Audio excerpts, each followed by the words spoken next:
E aí, gente, tudo bem? Vamos falar mais um pouquinho sobre natação e atividade física? Hoje vamos voltar para a natação, né? Para os assuntos mais diretamente ligados à natação. E hoje eu queria tocar com vocês em mais um detalhe da aula de natação, que é da parte final, aquela parte que a gente chama de recreação, né? Essa é uma parte que está descrita em muitos livros que falam disso, de pedagogia da natação, está sempre lá. Aquecimento, parte principal, parte não sei o quê, né? E sempre no final, parte final, recreação, volta calma, tem um monte de nomes, né? Eu queria falar, eu falo muito sobre criança aqui, e eu queria falar um pouquinho sobre isso com relação às crianças, essa história de dar recreação no final da aula. Parece que é uma parte inerente e obrigatória das aulas de natação, né? Mas não é não, viu, gente? Não é não. Preciso dizer para vocês que não é. Veja, tudo que acontece durante uma aula de natação tem que estar em função do professor atingir os seus objetivos.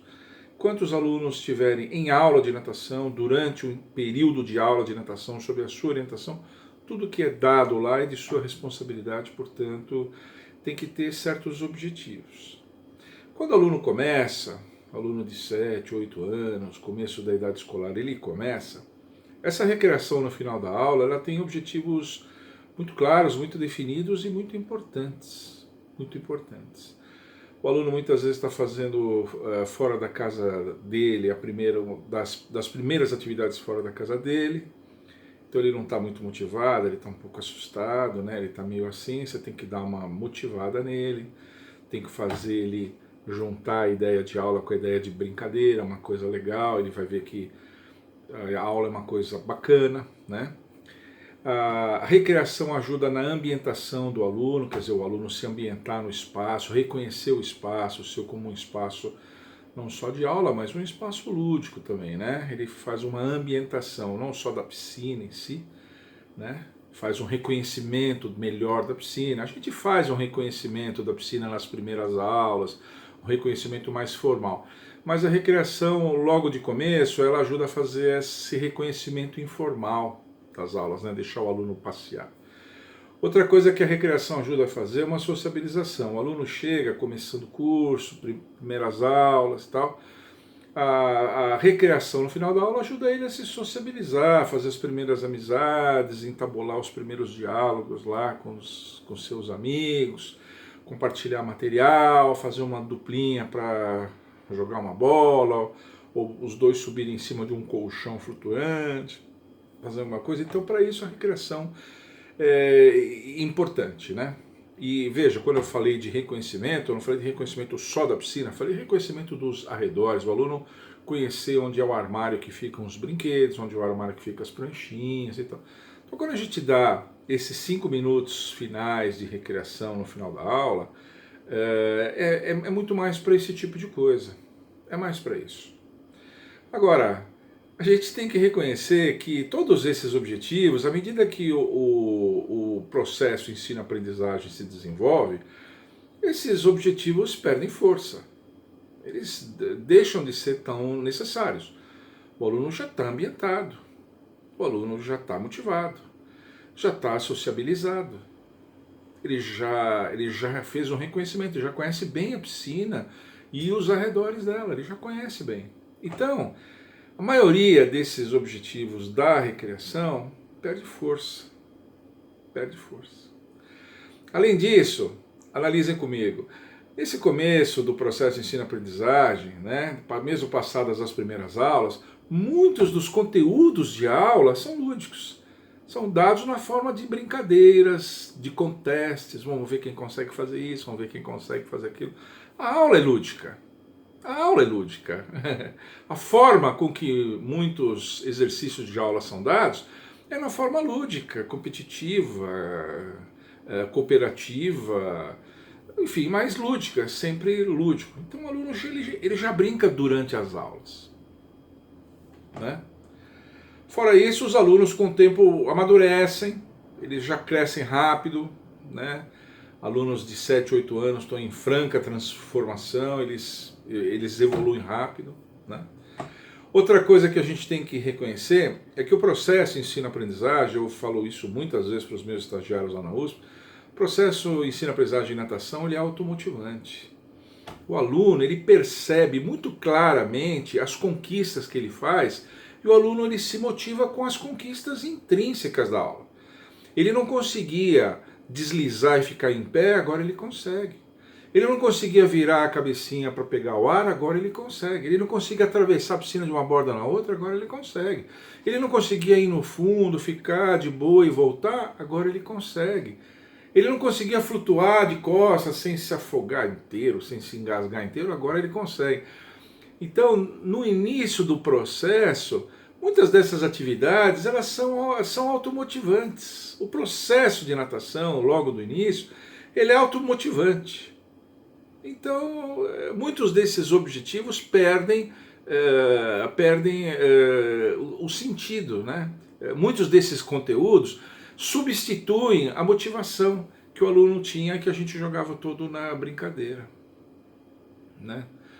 Sem contar o fato de que o aluno que já está há 6 meses, indo para 1 ano, começa a ter conteúdos mais técnicos, respiração lateral, assuntos puxadas submersa, indo até a coxa, começa a fazer exercícios com pranchinha. Isso demanda tempo.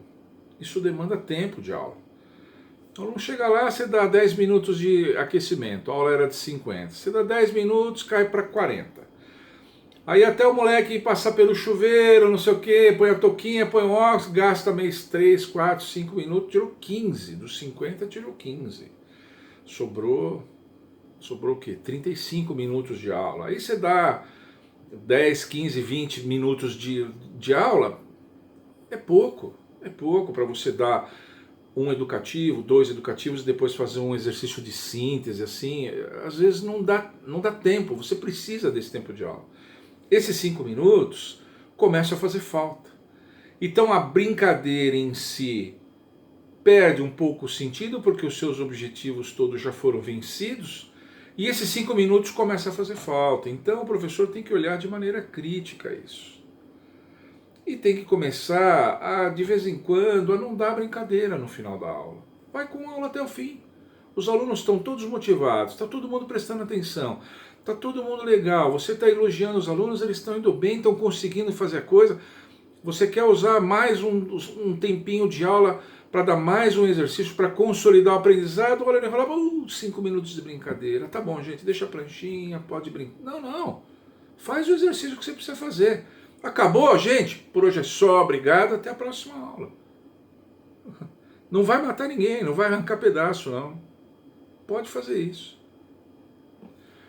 Então veja, eu não estou falando contra os 5 minutos de brincadeira. Eu estou dizendo que os 5 minutos de brincadeira inicialmente são muito necessários, mas que essa necessidade decresce com o tempo e que a importância da utilização desses últimos 5 minutinhos, ao contrário, cresce com o tempo. Então o professor pode passar de uma proporção 1 para 1, toda a aula brincadeira, ele pode começar a fazer 2 para 1, pode começar a fazer 3 para 1, 4 para 1, ele pode começar a fazer assim, ele pode espaçar a brincadeira. Não precisa da brincadeira em toda a aula, ele pode fazer esse espaçamento que o processo vai ganhar agilidade, o processo vai ganhar celeridade, ele vai consolidar o aprendizado de muitas habilidades mais rapidamente. E além de tudo, o dia que ele der brincadeira, o efeito vai ser muito maior, porque você sabe, né? Brincadeira, você dá sempre brincadeira, sem brincadeira, vira carne de vaca, o aluno já não tem mais aquela coisa e tal. Você passa 2, 3 aulas, você dá uma brincadeira, hoje eu vou deixar vocês brincar, pode brincar à vontade, aquela festa. Então o efeito é até potencializador das brincadeiras, você espaçar um pouquinho as brincadeiras.